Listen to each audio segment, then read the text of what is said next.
쉬고 아, 싶을 때 못 쉬고 계속 막 365일 그 짜여진 각본대로 움직여야 돼요. 그러면 안 되죠. 근데 사실 제가 그 전에 안녕하세요. 월 매출 1000만 원 만들어 본 언니. 따뜻따뜻 돈 좀 벌어본 온 언니 김사연입니다. 구독하기 꾹, 좋아요 눌러주시고 It's Money Time 시작합니다. 유튜브 램군 TV를 운영하고 있는 램군입니다. 성공 트레이너로서 활동하고 있습니다. 반갑습니다. 네, 반갑습니다. 이렇게 이 책을 쓰신 저자이시기도 한데요. 10년 동안 적금밖에 모르던 39세 김 과장은 어떻게 1년 만에 부동산 천재가 됐을까? 제목 진짜 길지만 이 39세 김 과장 그리고 부동산 천재가 바로 냉구님이신 거죠. 그런 것 같습니다. 네, 제가 이 책을 읽었는데요.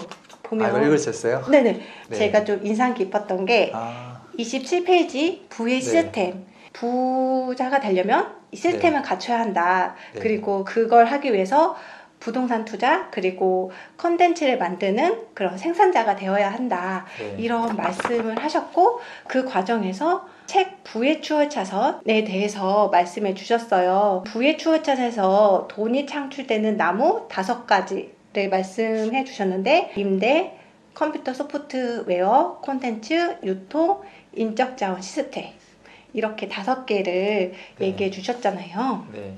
근데 여기 중에서 왜 부동산 투자 네. 그리고 콘텐츠 생산자 이 2가지에 집중을 해야 하는지 그거를 좀 이야기해 주시면 좋을 것 같아요. 일단은 저는 저라는 사람 자체를 이제 성공 트레이너라고 정의를 했어요.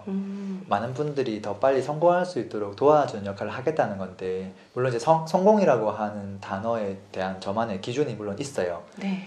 어떤 사람이 성공한 사람이냐, 단순히 돈만 많으면 성공한 거냐. 근데 너무 바빠. 그쵸. 제가 그러면 성공이라도 볼 수가 없으니까. 그래서 음. 제가 생각하는 기준이 이제 4가지가 있는데, 첫 번째는 자기가 하고 싶은 것들을 마음대로 선택해서 할 수 있는 선택에 대한 부분, 그리고 시간 부자여야만 하거든요. 네. 그리고 3번째는 사람들과의 관계. 돈은 많이 벌었는데 이제 과정 파탄나고 힘든 분도 많으니까요. 맞아요. 그리고 4번째는 이제 건강이에요. 그래서 이 4가지가 있는데, 이 4가지 중에 어떤 걸 먼저 해야 될까? 대부분 젊은 분들은 일단 건강하잖아요. 네. 관계도 사실 큰 문제는 없어요. 맞아요. 근데 문제는 뭐냐면 내가 하고 싶은 것만 선택할 수 없다는 것과 시간을 내 마음대로 쓸 수 없다는 게 있어요. 맞아요. 둘 중에 어떤 걸 먼저 선택하고 싶어요? 뭘 갖고 싶어요? 밴디오님은? 시간과 그다음에 선택. 내가 하고 싶은 것만 할 수 있는 하는 이 거. 권리를 얘기하는 거예요. 사실 저는 내가 하고 싶은 것만 할 수 있는 선택이 더 좀 중요한 사람인 것 같아요. 그래요? 근데 대신 시간을 마음대로 쓸 수 없으면 어떡해요? 아, 쉬고 싶을 때 못 쉬고 계속 막 365일 그 짜여진 각본대로 움직여야 돼요. 그러면 안 되죠. 근데 사실 제가 그 전에 전업주부였을 때는 네네. 사실 시간이 되게 그러니까 그냥 내가 자유롭게 하는 시간들은 있었는데 여기서 뭔가 수익화를 창출을 못했기 때문에 오는 그런 공허함은 있었거든요. 그죠. 근데 이제 결혼을 했지만 가정주부로 있을 수 있었던 거는 결국은 누군가가 이제 경제적인 부분을 책임졌기 때문에 가능한 거잖아요. 맞아. 사실 뭐 내일 당장 한 달 이제 먹고 살 수가 없는 부분들이 있으니까. 그래서 음. 저는 이제 많은 분들이 자유선택 그리고 시간의 자유인이 될 수 있도록 안내하는 역할을 해야 되겠다. 근데 네. 그 둘 중에 뭘 먼저 해줘야 될까 생각한 거는 저는 사실 시간이에요. 시간으로부터 자유인이 먼저 될 수 있도록 해야 되겠다. 그러려면 내가 일하는 시간 외에 다른 소득이 이제 돈을 벌게 하는 시스템이 이제 구축이 돼야 된다는 거고, 그걸 하려면 어떤 게 가능할까? 가장 대표적인 방법이 재테크 중에서도 이제 임대 시스템이더라라는 거예요. 이제 그러다 보니까 이제 부동산이라는 걸 제가 공부를 많이 했고, 거기서 제가 알게 된 것들을 이제 책으로 쓰고 사람들에게 안내해주고 있는 거죠. 그리고 이제 한 가지를 더 한 게, 그렇게 해서 사람들이 재테크도 잘하고 돈도 많이 벌고 이제 월세도 많이 받고 이제 시간의 자연이 되고 나면 시간이 철철 남잖아요. 네, 맞아요. 그러면 이제 우리는 이제 어떤 삶을 살아야 될 건가, 하고 싶은 것들을 해야 되는데 정작 본인이 하고 싶은 것이 뭔지도 모르니까 그것들을 안내해주는 또 삶을 살아야 되겠다 해서 이제 그 2가지 키워드를 제가 잡았고, 네. 그 나머지 그 관계하고 건강은 저보다 더 잘하는 전문가분들이 전 있을 거라고 생각을 해요. 그래서 그분들한테 그냥 맡기고 있는 거예요. 맞아요. 일반 평범한 사람들이 관계나 건강보다 어떻게 보면 경제적 자유 그리고 지금 시간적으로 선택을 할 수 있는 이 부분에 더 관심이 많은 거는 맞는 것 같아요. 아까 말씀해 주신 그런 임대 수익 시스템 그리고 네. 콘텐츠 구체적으로 좀 얘기를 해보자면 먼저 임대 시스템 부동산을 통해서 어떻게 하면 좋을까요?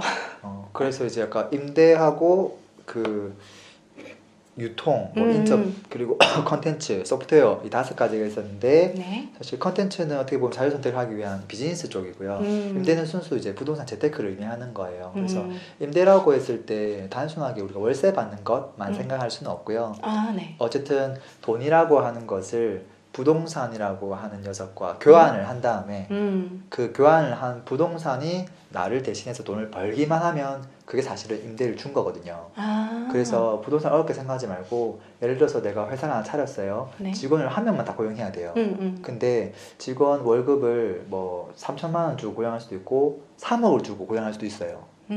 그렇잖아요. 네네. 거기에 따라 매출이 다르겠죠. 네. 그렇지 않겠어요? 3억 준 분이 아무래도 투자한 금액비에 엄청난 걸 뭐 하시겠죠? 네. 그랬을 때 만약에 회사 매출이 3억을 한 명을 고용했는데 4억이 매출이 발생하고요. 네. 3천만 원 직원 고용했는데 5천만 원 발생했어요. 어. 어떤 게 더 잘한 거예요? 그래서 네. 결국은 누구에게 레버리지 할 거냐, 내 돈을 음. 누구에게 맡겼을 때 그것이 시간이 지났을 때 매출을 많이 일으킬 것이냐, 아니면 시세 차익을 많이 일으킬 것이냐, 월세 수익이 높을 것이냐 이런 개념인데 네. 결국은 레버리지 하는 개념에서는 사람이 아니라 부동산으로 적용하면 똑같다는 거거든요. 그래서 이제 임대 시스템도 어떤 부동산을 내가 가지고 있을 때 그 친구가 나중에 시세 차익을 많이 만들어낼 수 있느냐, 이제 이런 관점에서 이제 접근을 하는 것이고, 이제 그러다 보니까 저 같은 경우는 월세 소득도 좋지만 네. 그것보다는 시세 차익이 더 중요하다고 생각을 해요. 아, 지금 임대 수익을 단순히 네. 부동산에서 월세를 받는다는 거에 너무 한정 짓지 말고 그런 시세 차익까지 할 수 있는 부동산 투자를 하느냐 이런 것도 되게 가능성을 열어두고 해야 한다라는 거죠. 내가 가지고 있는 돈을 부동산이라고 하는 것과 교환을 했을 때 네. 그것이 얼만큼 돈을 많이 벌어줄 수 있는 거를 내가 교환할 것인가, 그게 결국은 임대 시스템의 핵심이라는 거예요. 아, 네. 그렇군요. 그러면은 이제 임대 시스템은 이렇게 하는 거고 콘텐츠로 네. 그런 사업적인 시스템을 만드는 거에 대해서도 알려주세요. 컨텐츠 같은 경우는 2가지가 있다고 봐요. 한 가지는 사람들에게 즐거움을 주는 컨텐츠, 그게 아닌 경우는 도움이 되는 컨텐츠. 정보가 되는 도움이 되는. 네, 맞아요. 물론 이제 그 도움이 된다는 말이 어떻게 보면 그분들에게 그 정보를 활용했을 때 뭔가 또다시 돈을 만들 수 있는 수준의 정보면 더 좋긴 하겠죠. 돈을 주고도 들을 만큼 가치가 있는 정보. 이제 그게 그것을 진짜, 만드는 거를 이제 컨텐츠라고 얘기하는 거예요. 아, 진짜 중요한 포인트네요. 그래서 우리가 뮤지컬 가서 이제 좋은 이제 뭐 연기와 음악을 듣는 것도 이제 비싼 돈을 내고 이제 듣잖아요. 네네. 사실은 즐거움을 주니까 그것만큼 합당한 비용을 이제 내는 거라 가지고요. 보통 이제 우리 일반인들이 만드는 그냥 평범한 컨텐츠들은 돈을 낸 만큼의 어떤 수준까지 못 올라온 컨텐츠가 많아요. 네. 그것들을 명확하게 구분할 수 있어야 된다는 거죠. 과연 네. 나 같으면 이 컨텐츠를 돈을 주고 쓸 만큼의 가치가 있는 컨텐츠인가에 대해서 말이죠. 그래서 보통 많은 분들이 이제 원하는 건 돈이 되거나 아니면 재미라도 있거나 그 2가지이기 때문에 이 2가지를 만족할 수 있는 컨텐츠면 이건 좋은 컨텐츠다. 이런 컨텐츠가 있으면 이제 컨텐츠가 우리를 대신해서 돈을 벌어올 것이다 라는 거죠. 아, 그렇구나.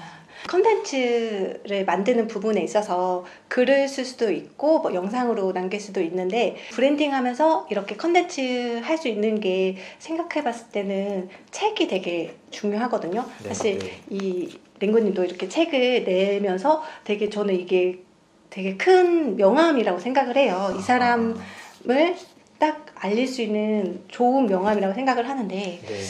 제가 푸른푸른 길잡이 모임을 하면서 랭구님한테 책은 언제 나오냐고 그 질문을 받고 좀 자극받아서 출간 기획서랑 샘플 원고를 출판사한테 출간 제의 메일을 보냈고, 감사하게도 제가 대형 출판사랑 이제 미팅을 앞두고 있는데요. 사실 그때 그 푸른푸른 길잡이 모임 때 해주셨던 그 말씀들이 정말 좋았거든요. 그래서 그분들을 조금 추가적으로 말씀해 주시면 좋을 것 같아요. 제가요. 네. 제가 좋은 이야기를 했던가요?